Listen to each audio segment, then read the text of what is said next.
Julio nació en julio.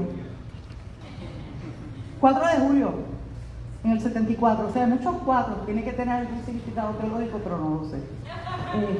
Ha sido maestro de pastores en varios seminarios bíblicos. Tiene un doctorado en teología del Day Spring Theological University. Ha escrito varios libros de estudios bíblicos. ¿Cuántos dijiste que habías escrito, Julio? 10 libros de estudios bíblicos. Y en el 2005 fundó el Ministerio Pentecostal de Investigación y Enseñanza Bíblica Juan 17:17. No tuve tiempo de buscar esa cita en la Biblia, pero me imagino que enseguida que te pares aquí la vas a decir. Pues ahora voy a leer la de David Tamayo. David Tamayo es fundador y presidente de Hispanic American Free Thinkers, una organización nacional educacional sin fines de lucro en el estado de Virginia, donde él reside. Es también Chief Information Officer y vicepresidente de una empresa de ingeniería aeroespacial militar en Washington, D.C. Enseña pensamiento crítico a estudiantes latinos en escuelas secundarias y es cofundador de Camp Quest en Chesapeake, Virginia, que es un campamento de verano donde acampan chicos y chicas para aprender de la ciencia, la naturaleza y todo sin explicaciones sobrenaturales. Es fundador y vicepresidente del Hispanic Business and Technology Council, donde entrenan a jóvenes latinos a ser líderes en tecnología e informática. Tiene un bachillerato de George Washington University y una maestría de Virginia University en gerencia y tecnologías de información. Este debate, cuando se planificó, yo dejé a los participantes que decidieran cómo lo iban a hacer, pero les requerí que usaran de moderadora a una persona en particular, porque es una persona que yo respeto enormemente, que confío en sus capacidades de evaluar lo que se diga en el debate, de intervenir cuando es justo y necesario, ya sea para corregir, para atajar, para reenfocar,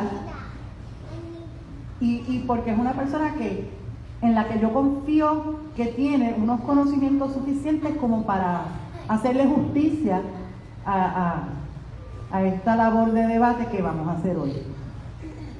El formato que yo prefiero es el de que se sienten los tres en la mesa y se compartan los micrófonos y que el moderador, que es Pedro Rosario Barbosa, se siente en el medio y que intervenga como sea necesario. Ellos van a usar el tiempo que quieran en el formato que Pedro va a describir, y al final yo pienso que pueden haber algunas preguntas del público y vamos a estar aceptando algunas preguntas que también serán moderadas por Pedro. Así que los invito a que pasen ahora acá a la tarima y que comencemos con esta labor de debate de si la Biblia es una fuente de moral. Muchas gracias.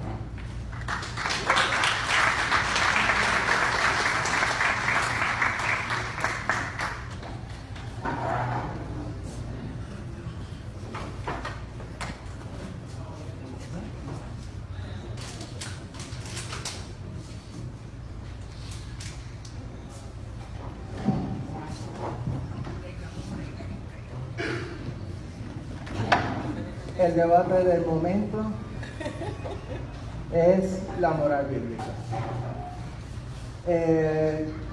Yo estuve preguntando, Eva acaba de decirlo, ¿no?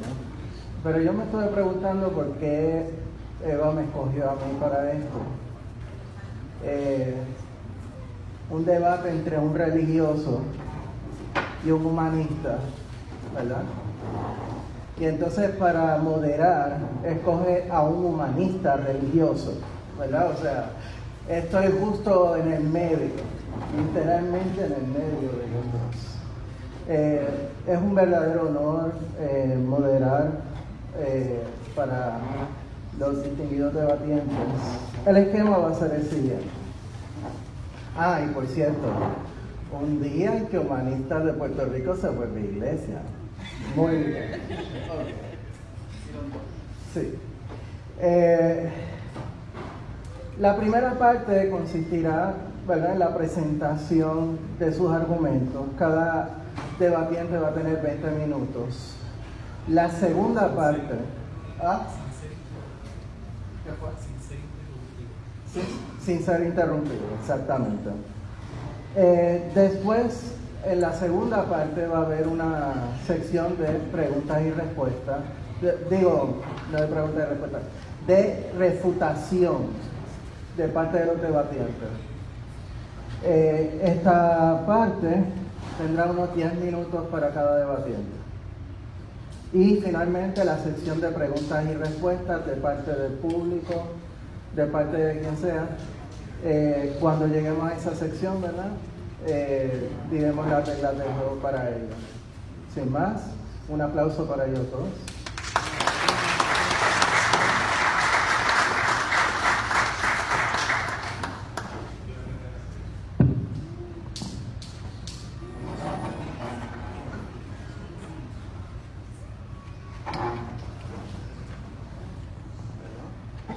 Por azar, comienza David Tamayo este debate. Primero que nada quiero agradecer, voy a leer la primera parte y después solamente la primera parte, la segunda parte de refutación no es lectura, pero primero que nada quiero agradecer a Eva Quiñones y a Humanistas de Puerto Rico por permitir este debate. También quiero agradecer al pastor Julio Álvarez Rivera por participar y al profesor Pedro Rosario Barbosa por servir de anfitrión. Y además quiero agradecer a todos ustedes presentes por no ir a la iglesia hoy a dar diezmos y estar acá tal vez aprendiendo alguna cosa. De antemano les pido perdón por mi lenguaje un poco más adelante. El propósito de este debate es determinar si la Biblia es un libro moral que se le debe inculcar tanto al niño que aún no tiene la mente desarrollada para evitar ser adulterada con la inmoralidad bíblica, así como al analfabeto que no tiene las herramientas de pensamiento crítico a la mano para refutar las incoherencias bíblicas. No quiero gastar mucho tiempo en definir moralidad, pues hay mucho terreno que cubrir y espero todos estemos de acuerdo con la definición del diccionario. Moralidad es un conjunto de costumbres y normas que se consideran buenas para dirigir o juzgar el comportamiento de las personas en una comunidad. Por cierto, no voy a estar citando cientos de pasajes bíblicos como hacen los pastores loros que tratan de impresionar y distraer el tema citando montañas de pasajes específicos.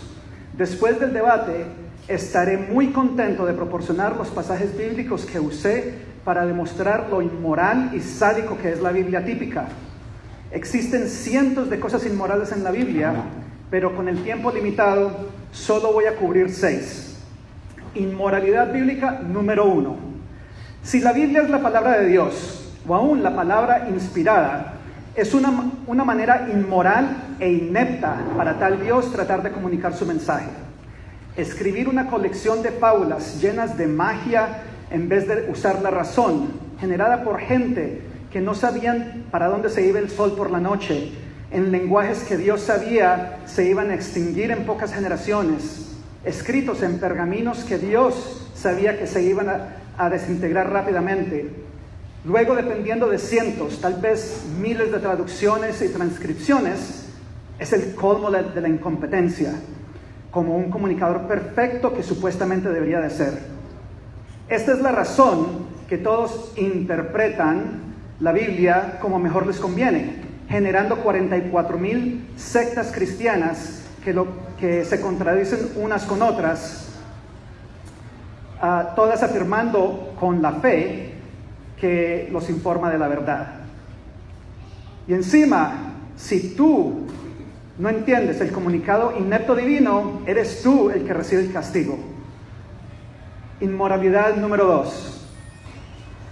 En el principio solo existía Dios y todo, absolutamente todo, 100% era perfecto. Existía perfección total, pues solo existía Dios, que es perfecto. Ahora, si todo es totalmente perfecto, por definición, cualquier cambio a un sistema que ya es perfecto es destruir tal perfección.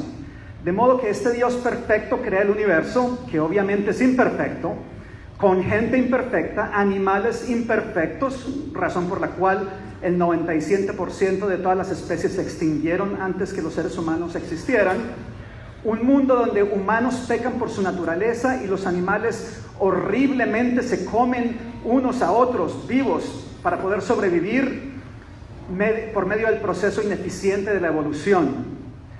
De modo que le pregunto a mi contrincante Julio, ¿qué necesidad tenía Dios de crear cualquier cosa? Hasta yo puedo imaginar un mundo mucho más perfecto que el mundo creado por el Dios bíblico. ¿Qué tal un mundo donde ningún niño sufre de cáncer? Inmoralidad número 3. Dios crea al ángel que Dios sabía se iba a convertir en Satanás, el que supuestamente causa el sufrimiento, el pecado y la tentación, y hasta manda, y la tentación a esta manada de simios humanos, inocentones e ignorantes, obligándolos, según el cuento de Génesis, a tener incesto para poder poblar la tierra. Eso es sin mencionar que la ciencia, la mejor herramienta que existe para separar lo real de lo imaginario, nos ha demostrado con evidencia que no existió ningún Adán ni ninguna Eva. Lo que quiere decir que no existió esa culebra parlanchina que hace de Eva la primera mujer abusada de la Biblia. Entonces, no hay pecado original, no hay necesidad de tener un redentor, que es el Dios mismo que incestuosamente embaraza a su propia madre, una joven palestina, la cual es la mujer de otro hombre. Dios comete al mismo tiempo incesto y adulterio y luego le llama un milagro. El que una joven quede embarazada pasa todos los días. Milagro fuera si José es el que hubiera quedado embarazado. Luego la Biblia nos dice que Dios muere por nuestros pecados. Pero verdaderamente Él solo pretende morir, ya que ¿cómo puede ser posible que unos Homo sapiens de la edad de bronce puedan asesinar al Dios omnipotente creador del universo? El esperar que una persona que usa su cerebro acepte lo inaceptable es inmoral, porque insulta el intelecto. Y bueno, antes de seguir, mi amigo Julio varias veces en Facebook ha excusado muchas de estas barbaridades por haber errores de traducción, y estamos de acuerdo en eso, errores de traducción, adicciones, cambios, malentendidos, que de las muchas copias que se hacían de la Biblia. Pero insiste que se deben de mirar las cosas de un punto de vista cristocéntrico, como si Jesús, que para los cristianos es el mismo Dios responsable de los horrores del Antiguo Testamento, hubiese sido tan moral como veremos más adelante. Quiero que tengan esto en cuenta mientras progresamos en este camino de inmoralidad. Inmoralidad número 4. Dios, creador del universo y trillones de estrellas, se preocupa profundamente con la dieta de su creación favorita, los humanos, los judíos, y dice que comer mariscos es una abominación. Se alarma si su gente usa ropa hecha con 2 fibras diferentes, o si alguien tiene la osadía de recoger leña en el día del descanso. Y se inquieta de sobremanera si el semen es desperdiciado en una masturbación, o si alguien mete el pene en el agujero equivocado de un hombre, a lo cual también le llama abominación, igual que la abominación de comer mariscos. Curiosamente, he visto muchos seguidores de la moral bíblica protestar y tratar de evitar los derechos de los homosexuales, pero nunca los he visto protestar en frente del restaurante Red Lobster donde venden mariscos para evitar esa abominación. En fin, sabemos que eso y muchas cosas similares son muy importantes. Por lo tanto, abran sus Biblias al capítulo donde Dios, el ser más moral del universo, ordena que una persona nunca, jamás, de ningún modo, sea dueña de otra persona. En otras palabras, abran sus Biblias a esos pasajes donde Dios prohíbe la esclavitud, que es la cosa más cochina, perversa, maligna, sucia y repulsiva que un ser humano le puede hacer a otro humano. No pierdan el tiempo. Esa prohibición no solamente no existe, sino que todo un largo capítulo y una docena más de pasajes están dedicados clara y explícitamente a explicar con gran detalle cómo podemos tener y administrar los esclavos. Dice cómo puedes vender tu hija como esclava, cómo tratar a los esclavos extranjeros y cómo tratar a los esclavos judíos. Moralmente dice que cuando apalees a tu esclavo, y se muere en 2 o 3 días, tienes que pagar una multa. Pero si se muere una semana después de la paliza, no hay ningún problema. La Biblia dice cómo puedes evadir la regla de tener que dejar ir a tus esclavos judíos después de 7 años. Y el truco es, le das una mujer para que sea hija, tenga hija, esposa e hijos, y cuando se cumplen los 7 años, el pobre esclavo tiene que escoger entre su libertad o dejar olvidados a su esposa e hijos. Si el esclavo escoge quedarse, su amo le hace un gran agujero en la oreja y el pobre queda como esclavo para siempre. La Biblia dice claramente que los esclavos son tu propiedad y puedes hacer con ellos lo que quieras y que se los puedes dejar como herencia a tus hijos. Y obvio, los hijos de los esclavos le pertenecen al amo, igual que los cachorros de un perro le pertenecen a su dueño. Pero un momento, Jesús vino a cambiar sus propias reglas del Antiguo Testamento, excepto que no cambió mierda sobre la esclavitud. Cuando Dios supuestamente caminaba la tierra, habían esclavos por todos lados y nunca se le ocurrió decir: yo, Dios encarnado, prohíbo que un humano sea dueño de otro humano. ¿Qué tan difícil hubiera sido decir eso? No lo podemos criticar. Pues obvio, Jesús estaba ocupado convirtiendo 9 toneles de agua en vino. Y a no ser que seas de California, hombre, el destruir la esclavitud es más importante que el vino. Sinceramente, ¿cuántos de nosotros, con nuestra moral de hoy, no tratamos de ayudar si vemos enfrente de nosotros esclavos por doquier?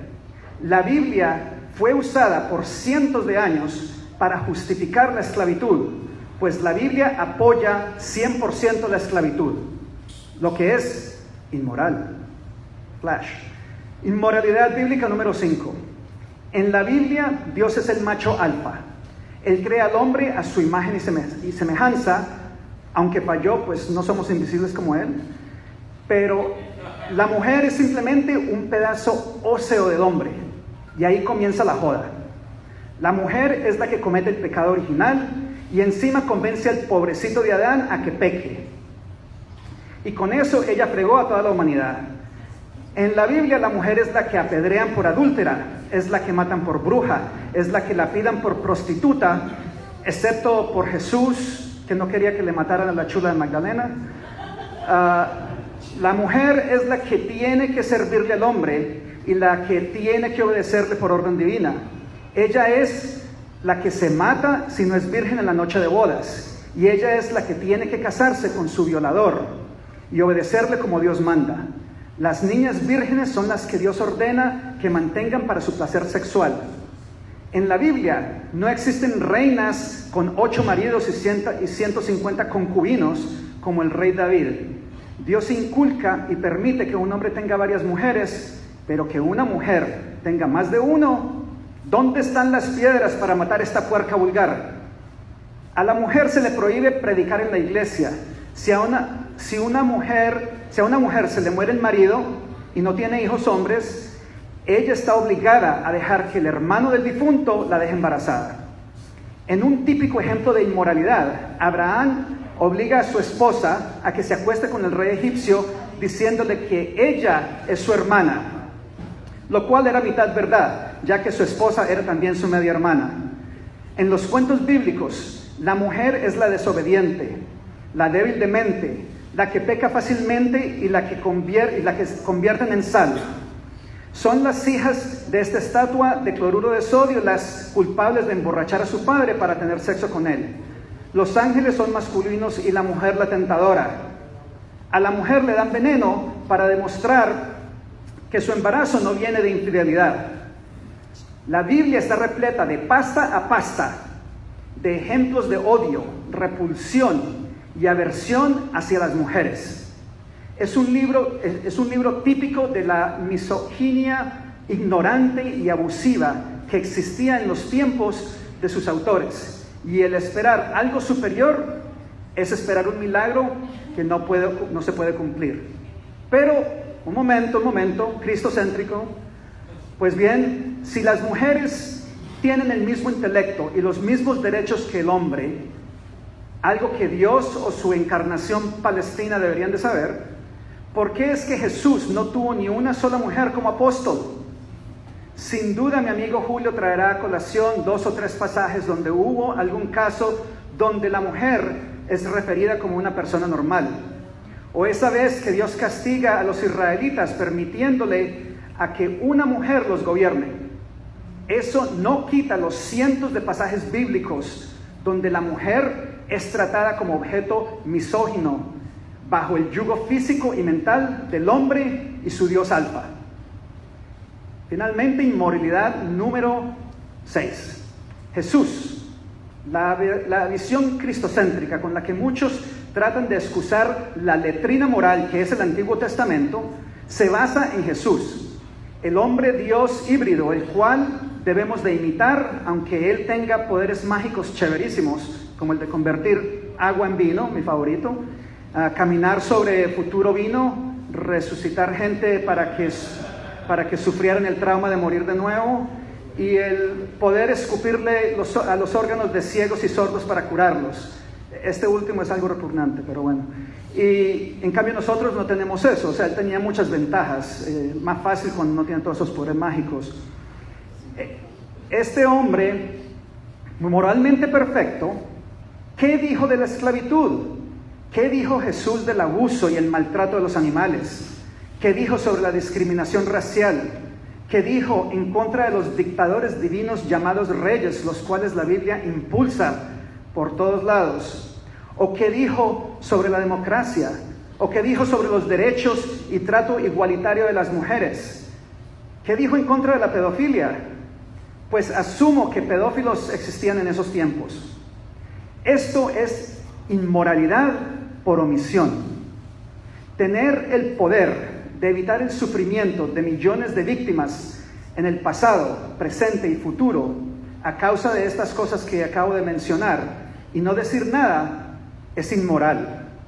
Es tal, Jesús dice claramente que Él no vino a cambiar la ley, sino a enforzarla. La Biblia dice que Jesús no vino a traer la paz, sino la espada, y que todo el que estuviera en su lado debería abandonar a su esposa, hijos y familia en un mundo donde una mujer con hijos y sin hombre aguantaba hambre y hasta se moría. ¿Con qué cara es que los pastores, sacerdotes, predicadores y curas aceptan los horrores de la Biblia, especialmente en el Viejo Testamento, usando un punto de vista llamado cristocéntrico? Por lo menos el Dios del Antiguo Testamento te hacía sufrir y te abusaba durante tu vida. Pero Jesús, en el Nuevo Testamento, trajo algo mucho más inmoral, pues trajo la idea de que debería de existir un sufrimiento y un castigo que continúa después de la muerte. Y claro, la Biblia tiene algunas cosas morales, pero leerla para buscarlas es como buscar maíz en una plasta de mierda. Sí se pueden encontrar algunos granos, pero sinceramente no vale la pena. Y me sobran 2 minutos que le cedo a mi amigo.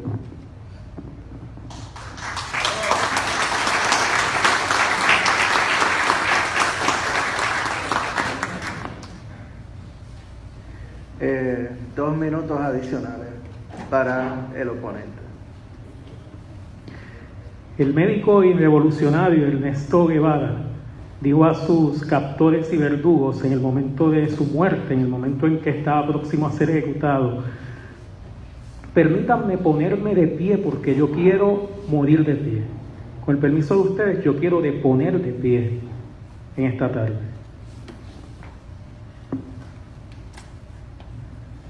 Comienzo con lo propio. Buenas tardes a todos y a todas. Pueden llamarme Julio, aunque soy ministro pentecostal, pero para ustedes soy simplemente Julio. Lo primero que tengo que decir, por supuesto, es que estoy muy agradecido por el privilegio. En esta tarde el Colegio de Abogados nos ha servido una mesa de diálogo. Y un diálogo como este, desde un foro como este, aporta mucho a la construcción de una sociedad inclusiva. Entre estas paredes donde regularmente se discuten temas de jurisprudencia, Lo próximo que tengo que decir es que no estoy aquí para defender que la doctrina de la iglesia se imponga sobre el Estado. A muchos pastores y a muchos evangélicos se les ha olvidado su propia historia. Hace varias décadas, cuando no había megatemplos ni canales de televisión que fueran cristianos, ni poder de influir en las decisiones del gobierno, cuando la Iglesia Católica ostentaba el casi monopolio de la religión en Puerto Rico, los que se pusieron de pie en los tribunales para exigir que todos los ciudadanos de todos los credos recibieran trato igual ante la ley y que ninguna creencia religiosa tuviera trato preferencial sobre otra, fueron pastores evangélicos. A muchos se les ha olvidado su historia, pero no a este servidor. Así que cuenten con mi apoyo en lo que respecta a la separación entre iglesia y Estado. De entrada, también debo aclarar que yo no estoy aquí para demostrar que sé más que otro. El profesor Tamayo tiene conocimientos que yo no poseo, y lo menos posible es que yo tenga información que él no tiene. En vez de vislumbrar a un ganador y a un perdedor, mi objetivo es que todos salgamos de aquí como ganadores de nuevos conocimientos. Voy bien con el tiempo, ¿verdad? No dispondré del tiempo, ahora que le pregunto a él si voy bien con el tiempo, ni en este turno inicial, ni en los posteriores, para analizar y considerar en sus méritos todos los textos bíblicos que el profesor Tamayo me pueda citar. Imagine que la Biblia contiene 31.186 versículos. 23.145 de ellos en el Antiguo Testamento, 8.041 en el Nuevo, de los cuales 4.105 son referencias al Antiguo Testamento. En ese universo de versículos hay, por ejemplo, 6 sobre la homosexualidad, hasta donde estén correctamente traducidos, y hay 1.283 que se hallan en la línea de pensamiento de Proverbios 22:16, que abarca mucho de lo que el profesor Tamayo señaló. El que oprime al pobre para aumentar sus ganancias o querrá al rico, ciertamente empobrecerá. Así que yo no he sido ni seré de los que hacen marchas de protesta para imponerle al Estado los 6 textos sobre la homosexualidad, pero se quedan callados cuando se violan los 1.283 cada vez que se aplasta al pobre y al trabajador en este país. Tampoco soy ni seré de los fundamentalistas que asumen que todo el contenido de la Biblia, como nos ha llegado después de milenios de ediciones y traducciones, como mencionó el profesor Tamayo, sea correcto porque la propia Biblia lo descarta.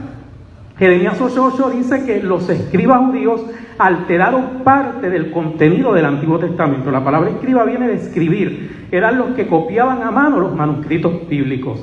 Y el texto en cuestión dice: ¿cómo decís nosotros somos sabios y la ley de Jehová está con nosotros? Ciertamente la ha cambiado en mentira la pluma mentirosa de los escribas. Y ante ese hecho reconocido y denunciado dentro de la misma Biblia, la primera pregunta lógica es: ¿qué provecho o qué beneficio, si alguno, podemos sustraer de algo que ha sido parcialmente alterado?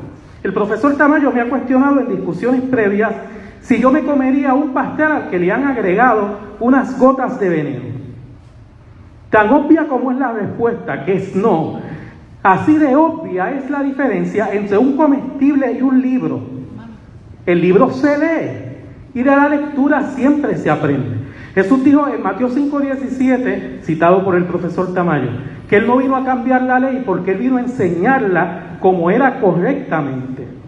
Por eso no solo permitió que no apedrearan a la mujer adúltera en el capítulo 8 de Juan, sino que tampoco permitió que apedrearan a sus propios discípulos cuando estaban recogiendo espigas en el día de reposo por necesidad. De hecho, Él aclaró que el propósito del día de reposo no era otro que defender los derechos de los trabajadores, que tu patrono no te puede obligar a trabajar constantemente sin tiempo para tu familia, sin tiempo para dedicarlo a Dios, algo tan progresista que ha sido objetado por la moderna reforma laboral. Pero, ¿acaso no aprendí yo algo de este libro? Dios no existe. Lecturas esenciales para el no creyente, escogidas y presentadas por Christopher Hitchens, autor del aclamado Dios no es bueno. Este autor, Christopher Hitchens, está citado en la página 280 de este libro que acabo de adquirir aquí en la bibliografía.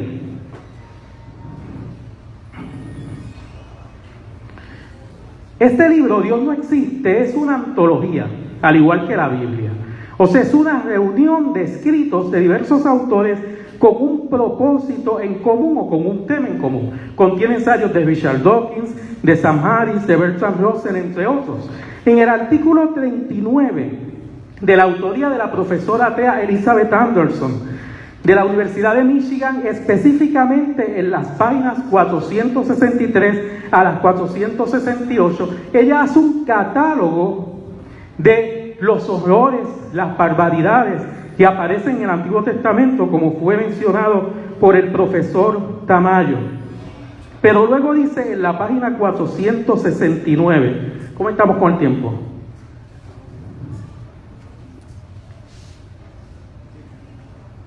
Libro Dios no existe. Mi conclusión es que no hay ninguna manera de aislar o restar importancia a las implicaciones morales reprensibles de estos pasajes bíblicos. Deben ser rechazados categóricamente como enseñanzas morales falsas y depravadas. Los teístas moralmente decentes siempre lo han hecho en la práctica, pero aún así insisten en que se pueden rescatar muchas enseñanzas morales valiosas de la Biblia. Ellos se quejarían de que el muestrario de lecciones morales bíblicas que citaba anteriormente es tendencioso. Me apresuro a admitirlo. Ahora dice, la Biblia contiene muchas enseñanzas morales admirables, algunas de las cuales van incluso más allá de las normas morales obvias que reconocen todas las sociedades, contra el asesinato, el robo, la mentira. Amarás a tu prójimo como a ti mismo, resume concisamente el punto de vista moral.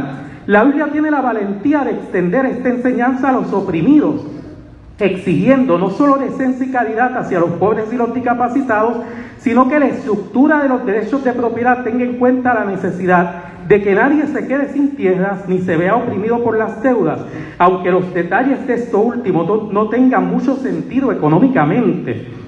Por ejemplo, cancelar las deudas cada 7 años, que eso está en Deuteronomio 15, impide que se tomen préstamos a más largo plazo. La idea general que es necesario estructurar los derechos de la propiedad para que nadie sufra opresión es sensata. Estas enseñanzas morales no solo estaban muy adelantadas para su época, sino que mejorarían drásticamente el mundo si se pusieran en práctica hoy en día. Aquí está el libro para el que después de la actividad pueda leer él mismo lo que yo acabo de leer. Pero ¿por qué Julio trae esto? ¿Acaso los ateos tienen que estar de acuerdo con esta señora? Los ateos no tienen un papa infalible como ocurre en la Iglesia Católica. Lo traigo como evidencia de que no necesariamente hay que ser fanáticos religiosos para reconocer lo que ella reconoce. Pero una pregunta lógica que deberíamos hacerle a la profesora Elizabeth Anderson es: si la Biblia es el único libro que tiene esas pocas, según el profesor Tamayo, enseñanzas morales maravillosas, son muchas, hay que leer el libro exhaustivamente. ¿Es acaso la Biblia el único libro? Pero yo tengo aquí el libro de los muertos egipcios, la traducción de Ernest Wallis Budge, quien descubrió el papiro en Luxor, Egipto, en 1888 y lo tradujo. En el capítulo 125 de este libro hay 7 de los 10 mandamientos, pero faltan 3. Falta el de no tener otros dioses delante de él, porque para la época de la dinastía 18 del Antiguo Egipto ya ellos eran politeístas. Falta el segundo, de no postrarse ante ídolos, ante estatuas, un mandamiento del cual Karl Marx, en este libro, Marx y su concepto del hombre, Erich Fromm, manuscritos económicos filosóficos, dijo que era la afirmación más antigua conocida de la dignidad humana, porque tú vales más que cualquier objeto, aunque sea de oro o de plata, como para humillarte ante un objeto, y por esa misma razón no debía el hombre humillarse ante el capital. Y falta el otro mandamiento al que el profesor hizo referencia, el del día de reposo, el descanso cada 7 días. Lo interesante es que hay toda una ciencia que se llama cronobiología, que estudia el tiempo que los órganos del cuerpo se tardan en realizar sus funciones. Y hay una tesis del doctor Franz Harber de la Universidad de Minnesota que indica que en una persona promedio el ritmo cardíaco disminuye cada 7 días. Pero ¿por qué usted le va a creer a un pastor pentecostal? No me crea. The Journal of Gerontology, publicado en el 2001, en la página 323, contiene el dato específico del ritmo cardíaco que disminuye cada 7 días. The Journal of Biological and Medical Rhythm Research, volumen 34, publicado en el 2017, contiene un artículo titulado 7-Day Human Biological Rhythm.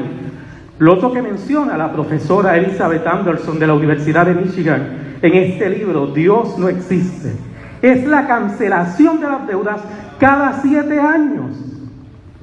¿Sabía usted que hay tesis de economistas de que los cambios en la bolsa de valores tienen oscilaciones periódicas?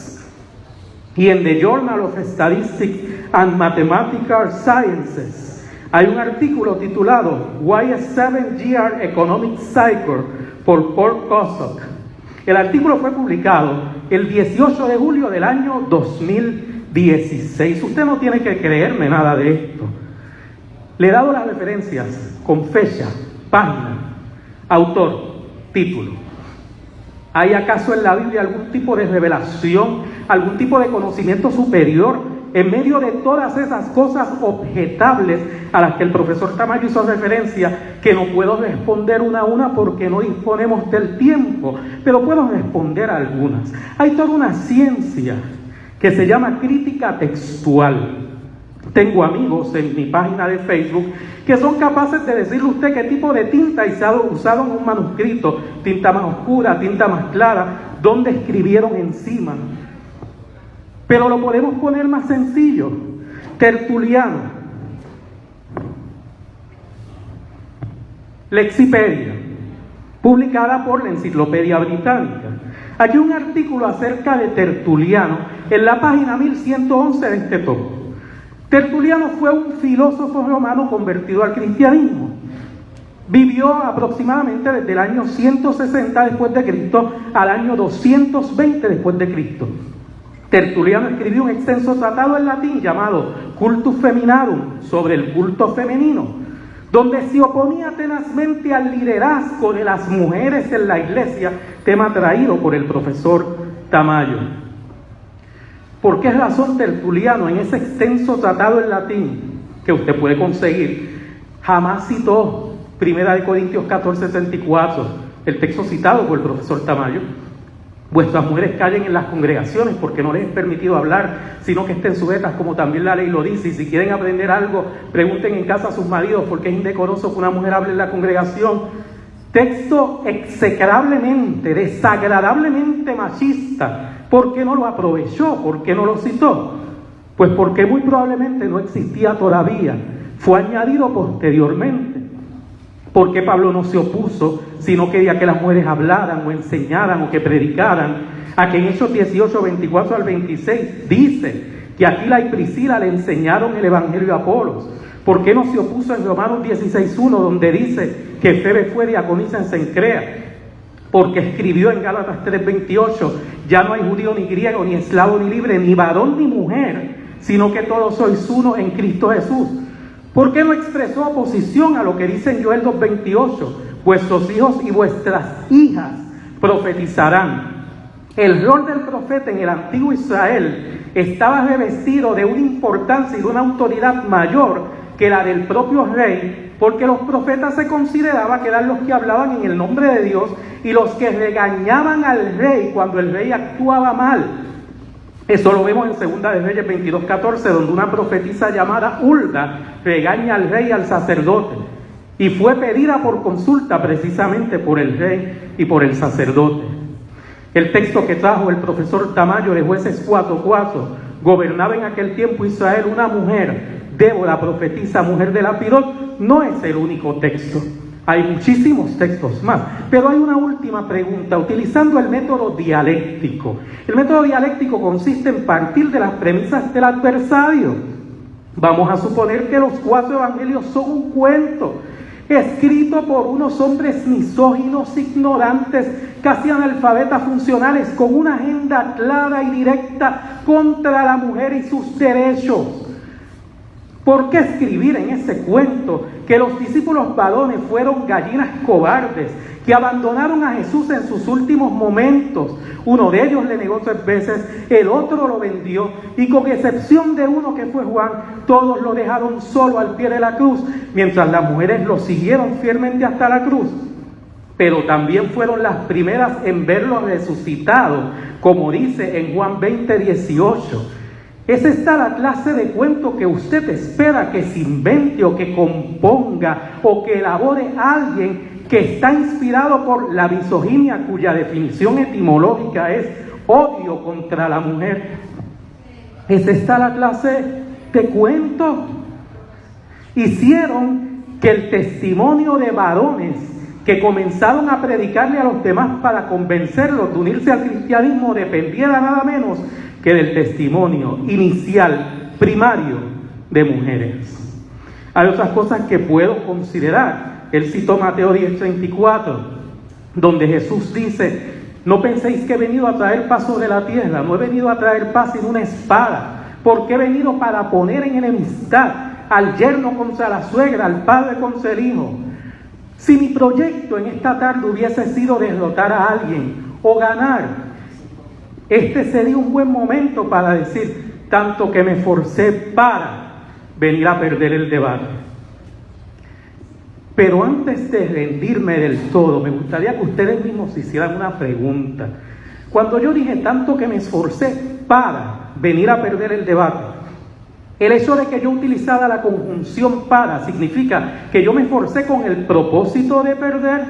Cuando se dice tanto nadar y nadar para morir en la orilla, significa que el nadador se esforzó con el propósito de ahogarse. Cuando un estudiante dice tanto que me quemé las pestañas estudiando para venir a colgarme en el examen, significa que trabajó con el propósito de fracasar. Ahí usted tiene 3 ejemplos, profesor Tamayo, de que la conjunción para a veces se refiere al resultado y no siempre a propósito.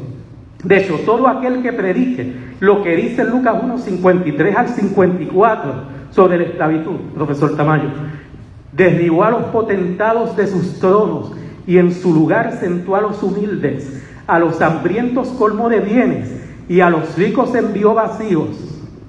Léalo por un altavoz frente a la Junta de Control Fiscal, a ver si no le van a llamar la fuerza de choque. Todo el que predique eso en una sociedad clasista injusta viene a traer conflicto, viene a traer espada, viene a traer odio, y es del todo probable que terminen matándolo como le pasó a Martin Luther King.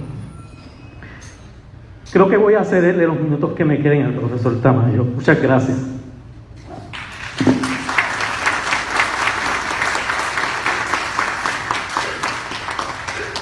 Muchas gracias, Julio. Pues vamos ahora a la etapa de refutación por parte del profesor Tamayo. Gracias. Bueno, muchas de las cosas que dije que iban a pasar, pasaron. Soy profeta. A ver, no sé por dónde empezar. Tocó en los 10 mandamientos un poco, que los presentan y mucho, y los quiero mencionar que yo considero que los 10 mandamientos son inmorales, como están escritos en la Biblia, por muchas razones. Yo sé que muchos cristianos los quieren meter en las cortes, los quieren meter en el gobierno, y es una cosa que Freedom from Religion Foundation pelea a diario por esos 10 mandamientos que siempre quieren meter ahí. Pero resulta que los 10 mandamientos, los primeros 4 son solamente, yo los considero inmorales, porque tienen el propósito de que Dios, adorar a Dios, y bueno, este Dios tiene una autoestima muy baja, porque siempre requiere que alguien le esté, y hay del que no le vaya a dar su adoración, le llega en la cabeza.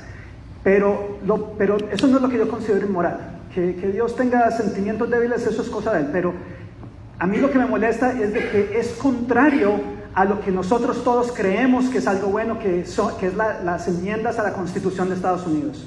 Amar a Dios sobre todas las cosas. Bueno, libertad de religión, eso es contrario a tener libertad de religión. El no jurar su santo nombre en vano, libertad de expresión, de nuevo. Entonces, y así, podemos ir ahora. No falta quien me dice, pero honrar padre y madre, no puedes estar. Pero el amigo cómico que estuvo acá antes hizo un buen punto. Una niña que es violada de 9 años, que es violada por su padre todos los días, y llama y deshonra a su padre, no puede deshonrar a su padre llamando a la policía. No, entonces el problema con los 10 mandamientos es que son mandamientos demasiado simplísticos. Es como que hubieran sido escritos por la gente en la edad de hierro. ¿Cómo habrá sido eso? Bueno, anyway, de modo que no voy a hablar de los mandamientos más, pero todos tienen sus problemas, todos. No matar, no robar, el de no matar, no robar, no mentir, implica de que antes de eso era bueno matar, robar y mentir. No, todas las sociedades, aún simios, animales, tienen estas reglas para poder vivir en sociedad. O si no se puede. Entonces, el que codifiquen algunas cosas que son necesarias para vivir en la sociedad es la religión, como siempre, robándose las cosas que ya funcionan de la humanidad para crédito propio. Ahora, el problema que yo tengo con la Biblia, son muchos, pero la Biblia es inmoral porque enseña también de que es bueno tener fe, es bueno creer sin evidencia. Es bueno pensar de que si uno ora y sigue a Mateo donde dice que pedirle en nombre de Jesús se cumplirá, ha sido científicamente comprobado que eso es basura, eso es mentira. Entonces la Biblia está mintiendo, lo enseña como cosa verdad. Y les cuento una cosa, hace unos años, como 3 años, en Manassas, Virginia, yo estaba entrevistando a un pastor pentecostal y me dijo de que, y bueno, muchas de las cosas que decía, una de las cosas que me dijo que hacían sanaciones, así como Dan hacía sanaciones. Y le dije yo, qué bien, ¿cuándo? El miércoles a las 7 de la noche. Y le dije yo, qué bien, ¿puedo venir a ver? Y me dijo, no, pero ¿sabe que la semana pasada tuvimos una tremenda sanación? Vino un feligrés que tenía SIDA y nosotros le curamos el SIDA con la oración. Entonces imagínense, este pobre feligrés ahora deja de tomarse sus medicinas y se va, infecta a un montón de gente y mata. Y el creer, el tener fe, el creer que la oración sirve para algo, va a matar gente. Estas cosas tienen consecuencias. El creer cosas falsas tienen consecuencias. Y yo, sinceramente, yo no quiero creer. Como decía Carl Sagan, yo no quiero creer, yo quiero saber. Que eso es más importante.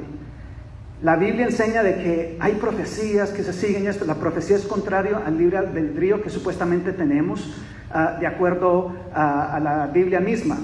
La Biblia nos dice de que lo que haga Dios es bueno si lo hace Dios.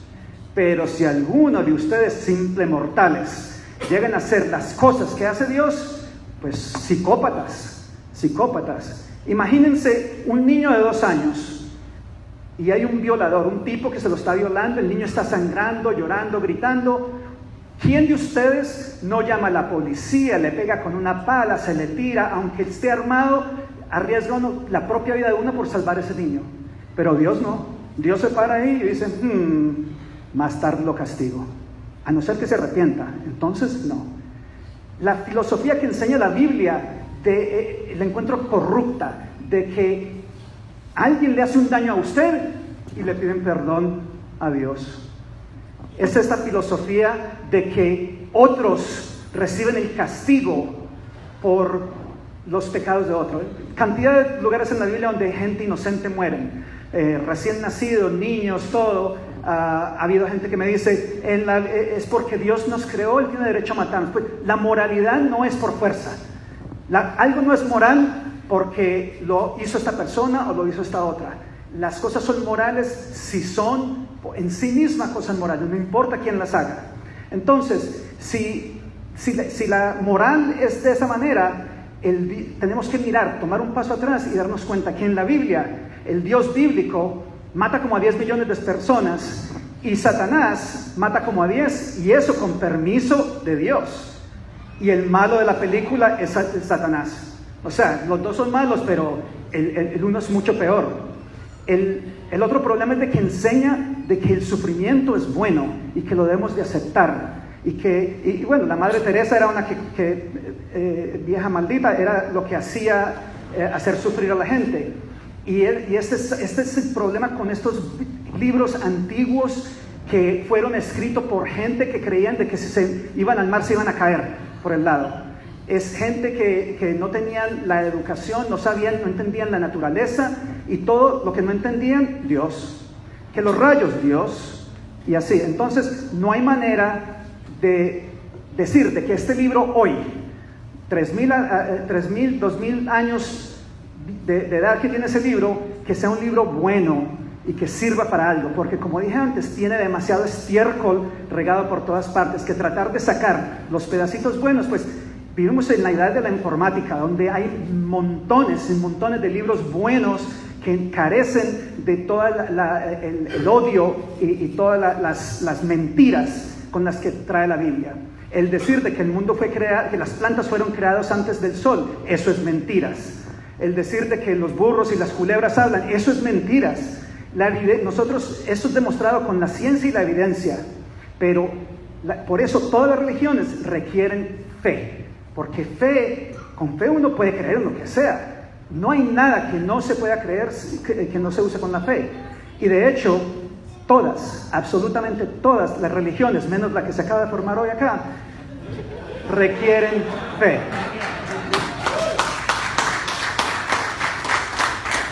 Y la fe no es una manera de saber nada.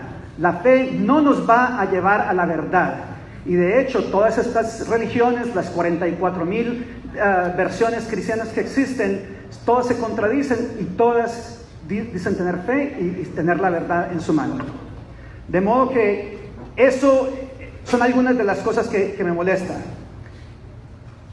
Por lo tanto, yo creo que cada uno de ustedes y cada una de las personas que normalmente encontramos en la calle, sean de la religión que sean, son mejores, más morales que cualquier personaje bíblico. Aún Jesús, porque como demostré antes, Jesús no dijo nada de todas estas cosas sociales, de cómo tratar a la mujer y nada. Y Magdalena fue la única que le dijo, con esta me quedo. Y de hecho, pero ¿cuántos apóstoles mujeres hubieron? Nada. Y de hecho la iglesia continúa discriminando contra la mujer de esa manera. Entonces yo, un simple mortal, les puedo asegurar de que yo puedo escribir una mejor Biblia que los genios que escribieron esta Biblia. Simplemente saco a Éxodo 21 y ya quedó una Biblia mejor. Simplemente hago de que no abusen las mujeres como lo hacen ahí y ya es una Biblia mejor. Y es tal, yo vivo en Virginia, donde he vivido muchos años. Thomas Jefferson, él hizo una Biblia una Biblia donde sacó todas las cosas sobrenaturales y todas las cosas malas y dejó solamente lo bueno. Miren, una cosita así delgadita. Y la tienen, hay un museo de la Biblia donde yo he ido y les recomiendo a todos los ateos que vayan al Museo de la Biblia en Washington. Ahí tienen una copia y se van a dar cuenta lo delgaditita que es, porque no es mucho lo que quedó ahí. De modo que, de todos modos, gracias. Yo creo que este es mi tiempo. Y gracias a Julio por haber participado acá y a todos ustedes. Me quedaron 3 minutos. Hoy le toca el turno de refutación a Julio. De pie como el chef. Aún en la era de la informática, de World Book Enciclopedia, tomo 2, página 219, edición de 1984, bueno, un poco antes de el internet y todo esto. Decía que la Biblia es el libro, y eso lo sabemos, más traducido, más difundido en el mundo. Y eso implica que deberíamos aprovechar ese único hecho que no podemos soslayar. Yo les recomiendo a usted, si quiere leer la Biblia completa, como yo le dije, son 1189 capítulos, 31.186 versículos. Si usted lee apenas 3 capítulos diarios, considerando que el año tiene 365 días, usted puede terminar de leer la Biblia completa en 1 año, 1 mes y 9 días. Tengo eso calculado. Así usted pues se va a enterar, por ejemplo, que María Magdalena no fue la única. Ya desde días después de nacer Jesús, en Lucas 2:36, habla de Ana, profetisa, que oró por Jesús y lo sostuvo en sus brazos en el templo. A pocos días apenas de nacer Jesús, bendijo a Jesús. No tenemos que partir de que todo el contenido de una antología, porque la Biblia no es un solo libro, es una antología, al igual que este tomo de Christopher Hitchens, una reunión de escritos de diversos autores, de diversas épocas, de diversos trasfondos. No tenemos que partir de que todo es literal en ese volumen. Por ejemplo, cuando hablamos del infierno, como yo no soy fundamentalista, no creo en un infierno literal. Y hay gente que me dice, pero qué conveniente, Julio, cómo tú acomodas las cosas para que no sean tan chocantes. Pero ¿acaso nosotros mismos en las canciones, independientemente de que seamos ateos o creyentes, usamos la palabra fuego para designar diversos estados emocionales o diversos sentimientos? Pues Romanos 12:20 dice, si tu enemigo tiene hambre, dale de comer, si tiene sed, dale de beber, porque haciendo esto, ascuas de fuego amontonará sobre su cabeza. ¿Es que va a andar con una llama literal sobre la cabeza? No, ahí la palabra fuego significa remordimiento, amargura, tristeza. Jeremías 29 también. Dije, no me acordaré más de Jehová, ni hablaré más en su nombre. Entre tanto había un fuego ardiente metido en mis huesos. Traté de sufrirlo y no pude. Tristeza, angustia.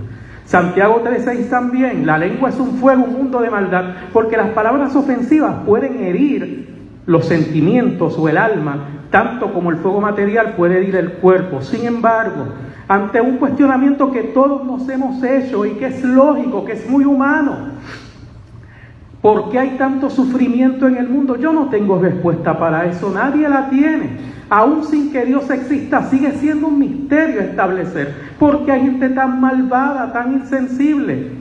Pero si al fin y al cabo todos somos meros accidentes, por más que conozco ateos que son por mucho mejor calidad de seres humanos que creyentes, que otros creyentes que conozco, si al fin y al cabo todos somos meros accidentes, no hay razón objetiva para dejar establecido que el ser humano tiene más valor intrínseco que otras especies.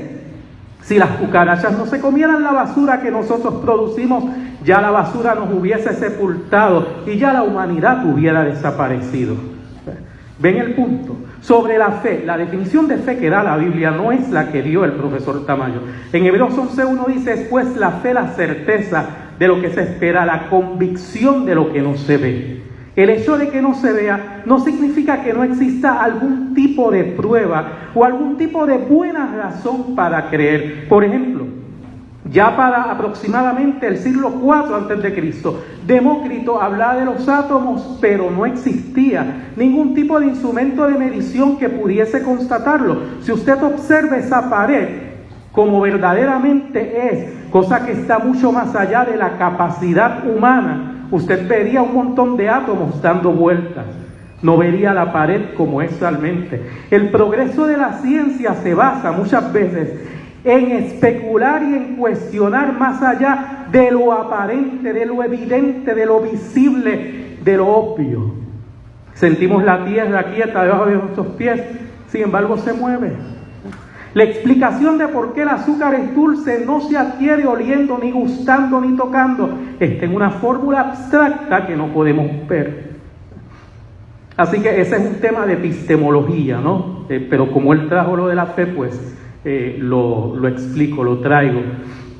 Pero lo más importante de todo es no que la Biblia se imponga en las escuelas como texto doctrinario. Yo defiendo la separación entre iglesia y Estado.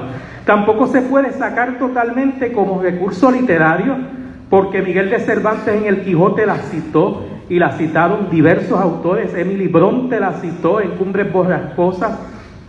Pero hay cosas aprovechables que nos pueden inspirar a nosotros, manteniendo la separación entre iglesia y Estado, para hacer el mandato de amar a nuestro prójimo como a nosotros mismos. Muchas gracias.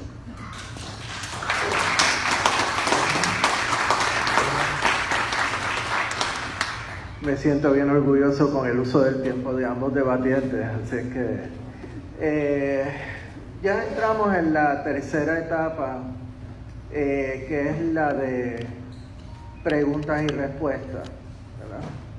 Y máximo 2 preguntas para la persona que esté, ¿verdad?, interesada. Y como yo soy moderador, a que no adivinan quién va a hacer la primera pregunta. Ah, pues claro, adiós, claro. Sí, a los dos, de hecho. Lo que voy a preguntar es algo complicado, espero ponerlo en arroz y habichuela. La primera es la siguiente.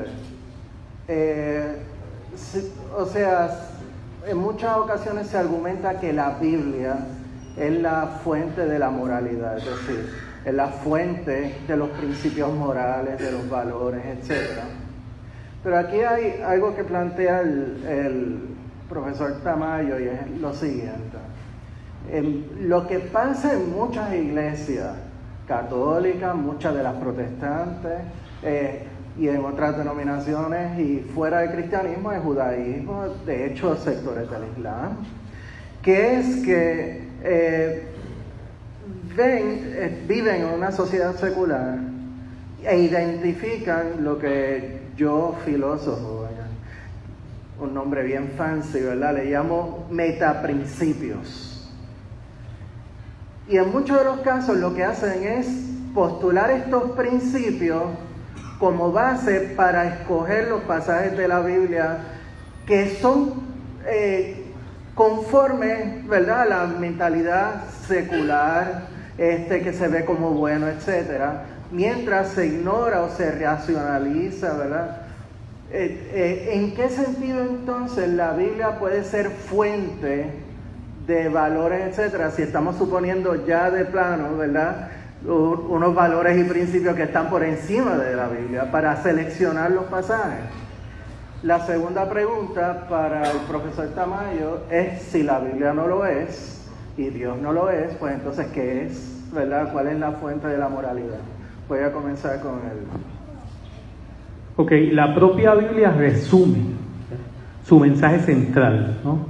En medio de textos horrorosos que los hay, y a pesar de ellos, Romanos 13, 8 al 9 dice, yo dije que iba a estar leyendo: no debáis a nadie nada, sino el amados unos a otros, porque el que ama al prójimo ha cumplido la ley, porque no adulterarás, no hurtarás, no codiciarás, no dirás falso testimonio, y cualquier otro mandamiento. En esta sentencia se resume: amarás a tu prójimo como a ti mismo. Ese es el resumen del mensaje central de la Biblia en cuanto a la moral. Eso es lo central. Por eso es que el profesor Tamayo dijo con mucha razón que mi enfoque es cristocéntrico. Apocalipsis 19:13 dice que la palabra de Dios no es un libro. Los fundamentalistas creen que la palabra de Dios es este libro, desde Génesis 1:1 hasta Apocalipsis 22:21. Pero los que no somos fundamentalistas creemos que la palabra de Dios no es un libro, es una persona. Y Apocalipsis 19:11 dice que la palabra de Dios es nada menos que Jesucristo mismo, su ejemplo, ¿no? Claro, ni Marx, que yo recuerde, ni muchos otros autores mencionaron ciertas cosas específicas. No necesariamente Confucio, no recuerdo en las Analectas que haya mencionado específicamente la pedofilia, tampoco lo hizo Marx en los manuscritos filosóficos o en el Capital, pero hablaron de la opresión. Lo que decía el profesor moderador, tener ya un concepto previo. Para usted poder identificar la opresión, por ejemplo, en las relaciones socioeconómicas u obreros patronales, usted tiene que tener una definición previa de opresión que sea abarcadora. Y esa definición comprende todo lo que implique el abuso hacia las demás personas en cualquiera de sus formas.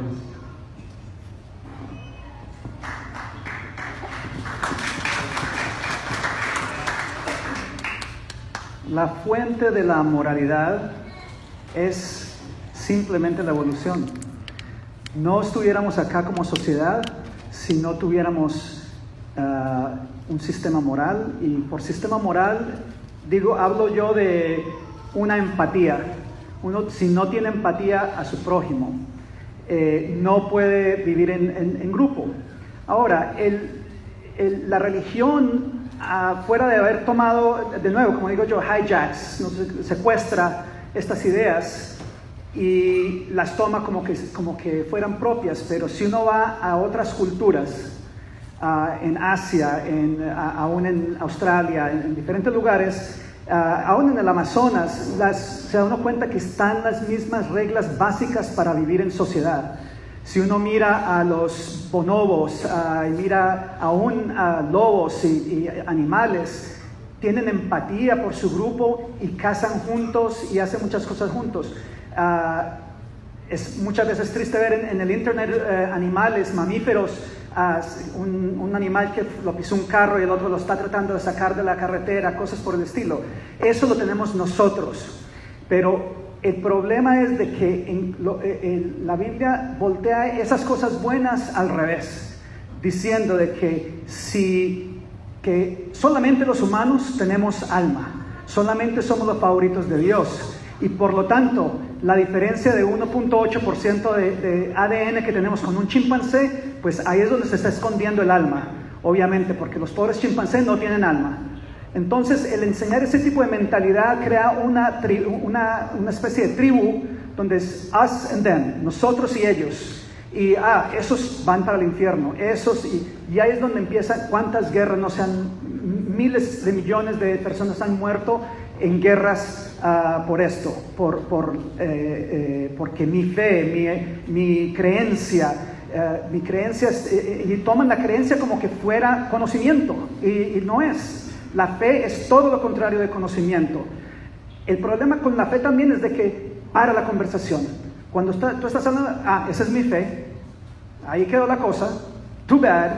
Entonces, ¿qué argumenta uno? Ok, you believe it, ok, no hay nada. El problema con la fe es que no permite que la gente cambie su manera de pensar fácilmente, porque se arraigan a la fe, porque they outsource el pensamiento a los pastores, a los expertos y todo eso, en vez de usar el cerebro. Tengo que responder a una cosa que dijiste, Julio, de que la Biblia es el libro más popular del mundo. La Big Mac también es la hamburguesa más popular del mundo, and neither one is that good. Ninguno de los dos está. O sea que el que algo sea popular no es necesariamente bueno. Y finalmente, el problema de esta moralidad y de usar libros de esta manera, sin mirar la naturaleza, sin estudiar la naturaleza, en vez de ser adoctrinados, es de que la evolución nos ha dado, se puede comprobar científicamente, y nos ha dado toda la información, nos ha dado la gran parte de la información que demuestra que todas estas cosas que hasta hace 500 años estaban quemando gente viva en las hogueras. La fe es lo que trajo la Inquisición, es lo que trajo las cruzadas. Go fight for the faith, andan a pelear a luchar por la fe. De modo que si cualquier cosa que no sea basada en ciencia, ahí ya empiezan los problemas, y ahí es lo que yo ya considero inmoral. Bueno, estoy insatisfecho con la tu respuesta. Pero, no está bien. Ok, ¿por dónde empezamos? Por Carlos, porque es el que siempre tiene alguna pregunta, no importa qué pase. Gracias. De nada. Ten cuidado. Devuélvelo. Es otro micrófono. Ok, Julio, pues te voy a hacer una pregunta que te he repetido 1000 veces, y quizás, pues, por algún milagro o providencia divina, tengo la suerte de que aquí hay un público para esta pregunta. Y también obviamente tengo una pregunta para David. La pregunta para Julio es la siguiente. Aquí todos te escuchamos decir, clarito, que tú aceptaste de que había unas partes horrorosas de la Biblia. Digamos, estamos claros en eso. Y estamos claros en que tú dijiste que hay unas partes que son magníficas. De hecho, hasta David dijo que había partes buenas. Mi pregunta es la siguiente. Si estamos tan claros y tú estás clarísimo en cuáles son las partes, porque las citaste, has citado y hemos hablado de esto miles de veces, de que las partes son que el mensaje de la Biblia, como tú dijiste, está en aquellos pasajes que hablan de cómo mejorar al prójimo y pelear por la justicia social y todo lo demás. Si estás tan claro de eso, ¿por qué simplemente no arranca las otras páginas? Entonces, como ya anticipo una posible respuesta, que me podría ser que pues por el valor histórico, pues entonces nosotros no le enseñamos a nuestros hijos las ponencias de Hitler a pesar de que tengan valor histórico. Espero para la pregunta de que me contestes es para de David o... No, o sea, son dos preguntas, independientemente de quién se le... Pues hice una, esa cuenta como una. Pues está, voy a quedarte con esa.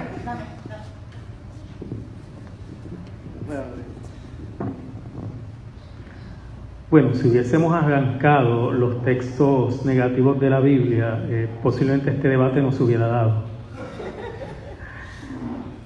Respecto al libro de Hitler, Mein Kampf, es parte de mi currículo educativo que la gente lo lea.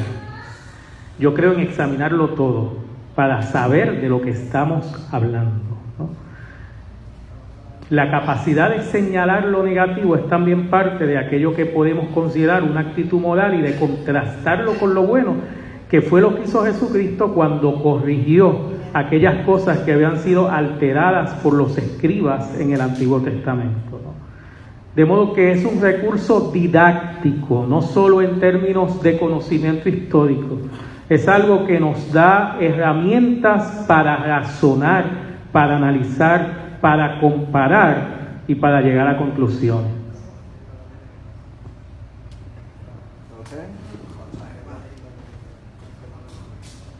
Disculpa, además de que no tengo la posibilidad ni los recursos para poder editar todas las Biblias que hay en el mundo.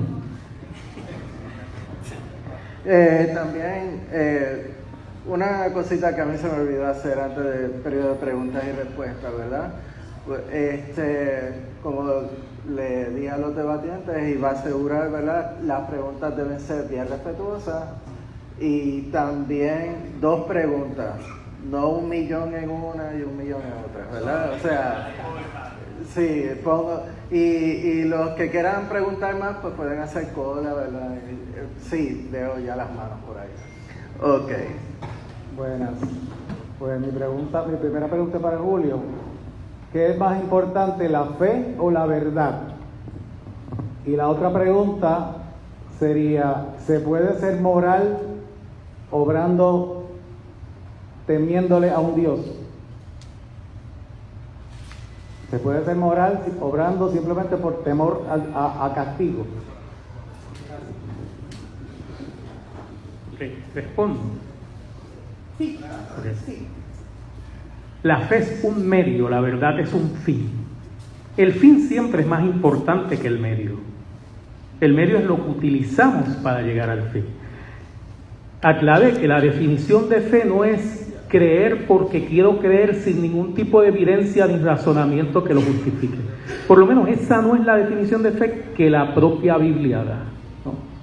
Hebreos 11:1 dice, la fe es la certeza de lo que se espera, la convicción de lo que no se ve. El hecho de que no veamos algo no prueba suficientemente que no puede existir porque los 5 sentidos son algo limitado, ¿no? Y todavía son limitados, ¿no? Por eso es que hay toda una rama de la ciencia que se llama la física, que está todavía en un campo que trasciende por mucho lo que puede ser constatable empíricamente. Hay teorías como la del doctor James Gates, Superstrings Theory, the DNA of Reality, ¿no? De la Universidad de Minneapolis, creo. No hay manera todavía de constatar eso empíricamente, es una hipótesis.